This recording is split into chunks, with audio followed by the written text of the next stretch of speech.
Okay guys, this is going to be a quick and dirty video showing the path of least resistance to use the Dash-8 in Flight Sim Economy. This is intended for the Falcon Air pilots, part of my virtual flying group. But this anybody who wants to use the Dash in Flight Sim Economy, this is a video for you here. Now, we're not going to go through the full cold and dark startup or much of a systems explanation. It's really going to be a quick bird's eye view showing you how to get in the air as quick as possible.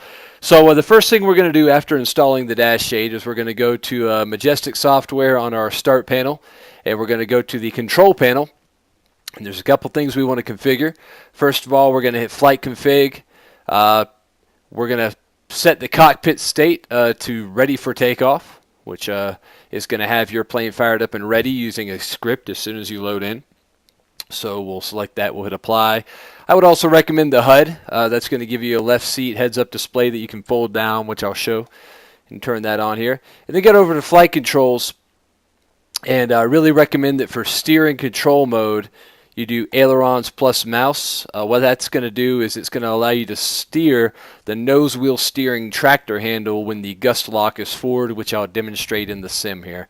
So that's going to take care of everything. So hit apply and close the configuration panels.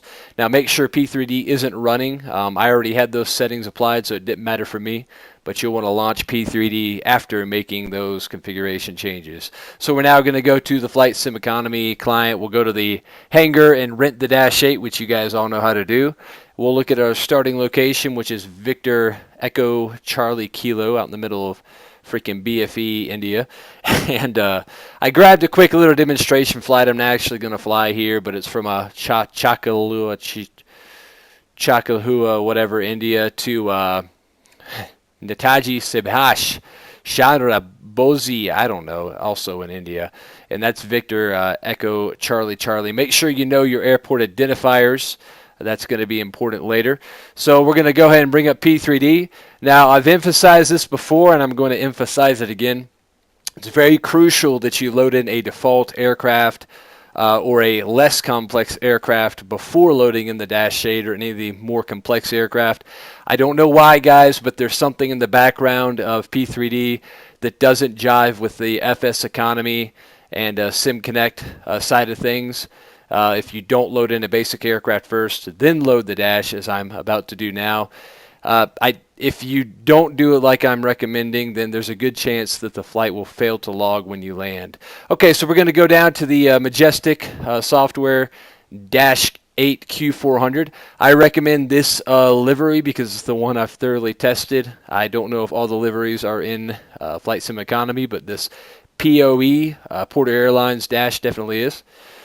So we're going to load it in here, and you'll hear as the plane initializes, you're going to see at the top that the start script has been initialized to get your airplane hot and ready here.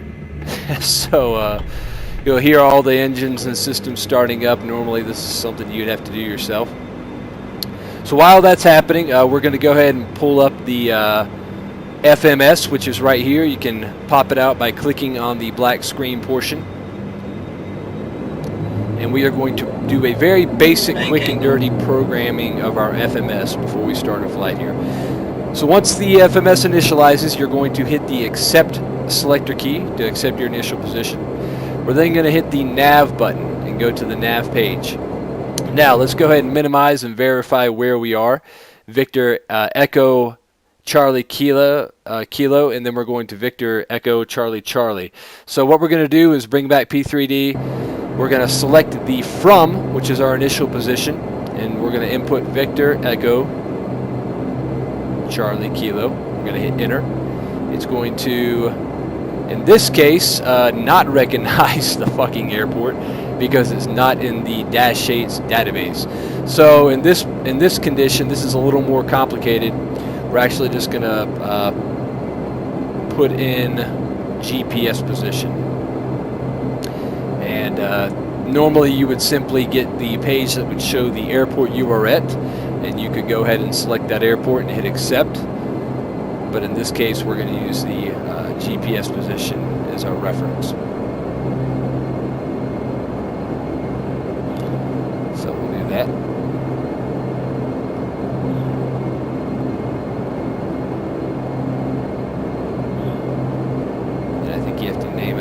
waypoint.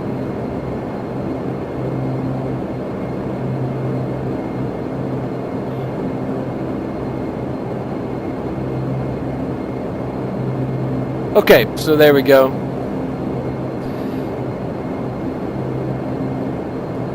And then basically what this is allowing me to do, and I'm not going to go through the full thing here since these airports are in the database, but basically what this is allowing me to do is you're putting in your GPS position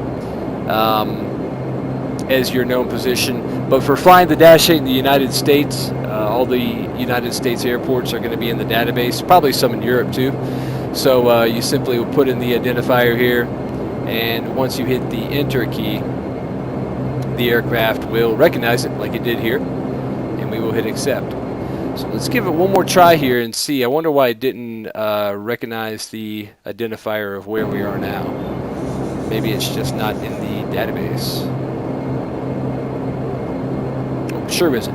Okay guys, but that's the idea. You'll put in both the airports, both on the nav page. You'll then proceed to the flight plan page, and you will do the same thing.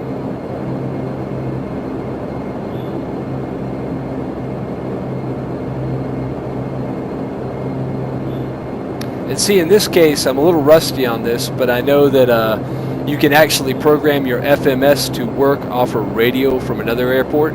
So let's see if we can do that real quick. Why not? Let's go back to flight plan, and I'm going to see, for the heck of it. Okay, so this is probably not going to be totally accurate, but Flight Sim Economy is showing us 97 nautical miles on a bearing of 8.3, and the reciprocal bearing of 8.3 will be 263. So here's what we're going to do. This is a little complicated, but watch this. We know that VECC is in the database and VECK is not for whatever reason. So we're going to go there, and we're going to name it VECK, because this will be the waypoint name. We're going to go reference waypoint VECC,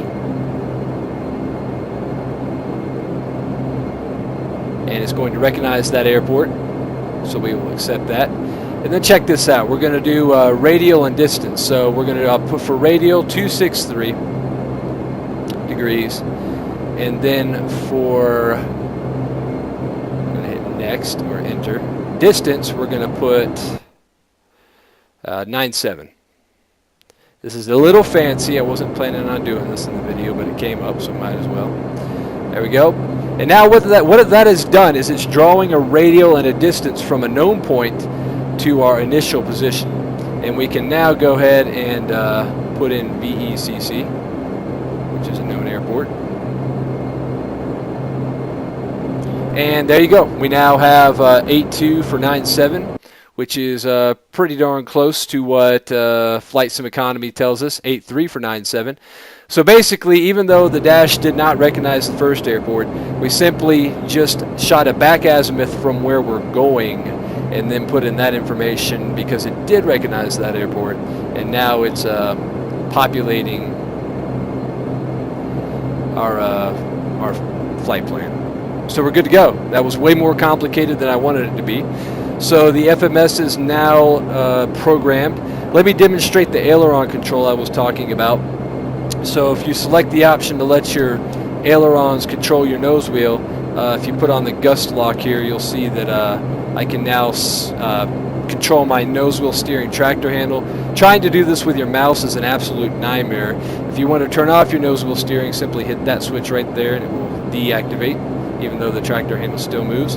And now we're simply steering with the ailerons. So that's important to know. Okay, so the last thing you got to check with the Dash-8 is to make sure that the fuel load comes up correctly. So I clicked the pop out for our engine and fuel telemetry MFD right here. And we are going to go ahead and go to flight, action, start flight. The Dash-8 flight will start, and as you can see in the background, the Dash just accepted our fuel load, which matches what we should have per FSE, which is all good news. The last thing you need to know is there's a magenta line here. That is your course. You'll see the FMS1 shows us 82 degrees for 97 to our course heading. So the last thing that's critical that you do so your autopilot functions correctly before departing is go ahead and go to your nav source knob, rotate it left to FMS1. Now your autopilot is using the nav source from your flight management system number 1, which is the one we just programmed. Okay guys, so we'll take the gust off, lock off here, and we will go ahead and take off. And in closing, this is a pretty complex aircraft. There's a lot of things going on outside of the sim. You know, the flight model is calculated totally outside of FSX and P3D, which is awesome because it's a great flight model. But what I recommend is watch your compression levels if you're going to do long flights. I've had success at 16 times compression, but you're asking a lot from your PC, so keep that in mind. And I'm just going to demonstrate here, now that we've departed, how to get your autopilot to turn to your nav heading. So we're going to hit our autopilot button, which is right here. I used my SATIC panel to do it. And we're going to go ahead and hit the nav button, and you'll see that we now have LNAV indicated, and the autopilot is going to turn on to course heading. So we are good to go. That covers everything you need to know for a quick and dirty, if not a little confusing, Dash-8 setup. I hope this is helpful. If you have any questions, if you're in flight Falcon Air, you know where to find me. If you're not, and you just happen to be perusing through and seeing this video, just feel free to post it in the comments, and I'll make sure to get back to you. Thanks for watching, guys. Have fun.